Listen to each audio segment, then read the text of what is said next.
యోహాను సువార్త 19వ అధ్యాయము 30వ వచనం. యోహాను సువార్త 19వ అధ్యాయము 30వ వచనం.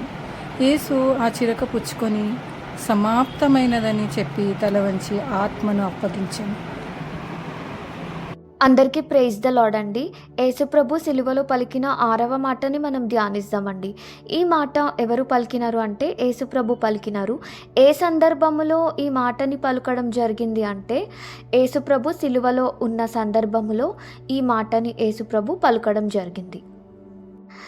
ఇంకా యేసుప్రభు ఈ మాటని ఎందుకు పలికినారు అంటే రీజన్స్ ఏమై ఉండొచ్చు అని మనం చూసుకున్నట్లయితే కొన్ని రీజన్స్ ఉన్నాయండి. ఫస్ట్ రీజన్ ఏంటంటే పాత నిబంధన ప్రవచనాలన్నీ నెరవేర్చబడ్డాయి. ఓకేనా, అదొక రీజన్. నెక్స్ట్ రీజన్ ఏంటంటే యేసుప్రభు ఈ లోకానికి తండ్రి చిత్తం చేయడానికి పంపబడ్డారు కదా. సో అది తండ్రి చిత్తము యేసుప్రభు కంప్లీట్ చేసినారు. ఓకేనా, అదొక రీజన్.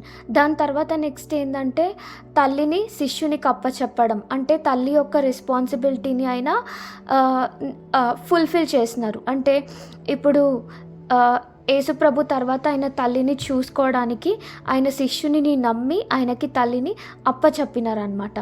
సో ఈ తల్లి యొక్క రెస్పాన్సిబిలిటీ కూడా ఆయన కంప్లీట్ చేయడం జరిగింది. సో ఇప్పుడు దాకా చెప్పినా కదండి, యేసుప్రభు తండ్రి చిత్తం చేయడానికి లోకానికి పంపించబడ్డారు అని.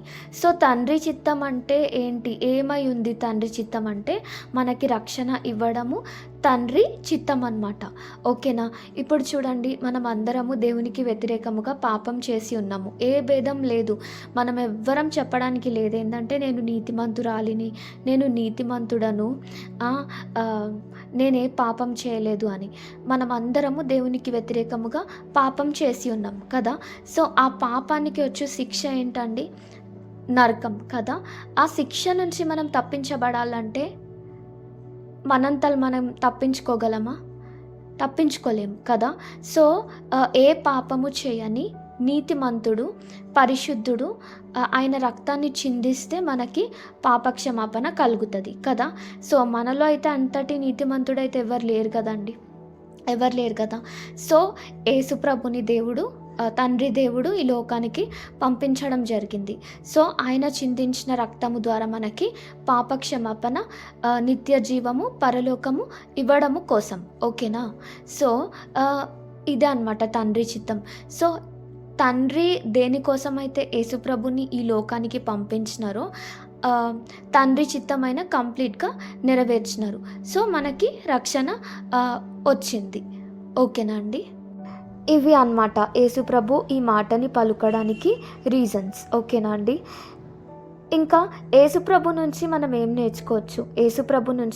నేర్చుకోవచ్చు అంటే ఆయన సిలువలో ఎంతగానో హింసింపబడినప్పటికీ కూడా ఆయన తండ్రి చిత్తమే చేయాలని అనుకున్నారు, తండ్రి చిత్తమే ఆయన నెరవేర్చాలనుకున్నారు. సో అది నెరవేర్చినారనమాట. సో మనం కూడా మన జీవితంలో మనం ఎట్లుండాలంటే తండ్రి చిత్తం చేసేవారిగా ఉండాలి. ఏది ఏమైనప్పటికీ కూడా నేను నా జీవితంలో తండ్రి చిత్తమే చేస్తాను అని మనము డిసైడ్ అవ్వాలన్నమాట కంప్లీట్గా.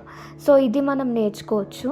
ఇంకా యేసుప్రభు నుంచి మనం ఇంకేం నేర్చుకోవచ్చు అంటే అండి, ఆయన తన తల్లి విషయంలో చాలా రెస్పాన్సిబుల్ సన్నుగా ఉండే అనమాట. ఓకేనా అండి, అంటే తల్లిని తన శిష్యునికి అప్పచెప్పినారనమాట. ఎందుకంటే తన తర్వాత తన తల్లిని జాగ్రత్తగా చూసుకోవడానికి. సో మనం కూడా మన పేరెంట్స్ విషయంలో రెస్పాన్సిబుల్ సన్స్ అండ్ డాటర్స్గా ఉండాలి. వాళ్ళకి ఏ కష్టం రాకుండా చూసుకునే వ్యక్తులుగా ఉండాలని నేర్చుకోవచ్చండి. ఇంకా మనము ప్రార్థనలో దేవునిని అడగాలండి, దేవా నన్ను మీరు ఎందుకు సృష్టించినారయ్యా, నా జీవితంలో మీ చిత్తం ఏంటి దేవా, నా పట్ల మీ ప్రణాళిక ఏంటి దేవా, నాతో మాట్లాడండి దేవా అని అడిగినప్పుడు దేవుడు తప్పకుండా మనతో మాట్లాడతారండి. అలా మాట్లాడిన తర్వాత మనము దేవుని చిత్తం తెలుసుకుంటాం కదా. తెలుసుకున్న తర్వాత మన జీవితంలో ఎంత కష్టం వచ్చినప్పటికీ కూడా, ఎన్ని డిస్కరేజ్మెంట్స్ వచ్చినప్పటికీ కూడా, ఎన్ని హర్టింగ్స్ వచ్చినప్పటికీ కూడా మనము మాత్రము దేవుని చిత్తం మన జీవితంలో కంప్లీట్ చేసేవారిగా ఉండాలండి. యేసుప్రభులాగా మనం కూడా చెప్పగలగాలి ఏంటంటే యేసుప్రభు ఎట్లా అన్నాడు, సమాప్తమైంది అని. సో మనం కూడా అట్లా చెప్పగలగాలి, ఏంటంటే నా జీవితంలో నేను దేవుని చిత్తాన్ని సమాప్తం చేశాను అని చెప్పగలిగేలాగా మనము ఉండాలని నేర్చుకోవచ్చండి. ఇంకా తండ్రి దేవుని నుంచి మనం ఏం నేర్చుకోవచ్చు అంటే అండి, తండ్రి దేవుడు మనని ఎంతగానో ప్రేమించి తన ప్రియ కుమారునిని మన కోసము ఈ లోకానికి పంపించడం జరిగింది. ఎందుకంటే మనకి పాప క్షమాపణ, నిత్య జీవము, పరలోకము ఇవ్వడము కోసము. యేసుప్రభు చిందించిన రక్తము ద్వారానే మనకి పాప క్షమాపణ అండి. ఫైనల్గా నేనేం చెప్పాలనుకుంటున్నానంటే అండి, మనము యేసుప్రభులాగా జీవించాలి. ఏది ఏమైనప్పటికీ కూడా మనము తండ్రి చిత్తం కంప్లీట్ చేసే వారిగా ఉండాలి. మన జీవితంలో ఒక రోజు వస్తుంది, దేవుని ఎదుట నిలబడే రోజు. అప్పుడు మనము చెప్పేవారిగా ఉండాలి, ఏంటంటే దేవా, నా జీవితంలో మీ చిత్తము నేను కంప్లీట్ చేశాను దేవా అని చెప్పేవారిగా ఉండాలండి. ఇంకా ఫైనల్గా మనం ఏం నేర్చుకోవచ్చు అంటే, తండ్రి దేవుడు మనని ఎంతగానో ప్రేమించారు కదా, మనము కూడా అదే విధముగా ఇతరులని ప్రేమించే వారిగా ఉండాలని నేర్చుకోవచ్చండి.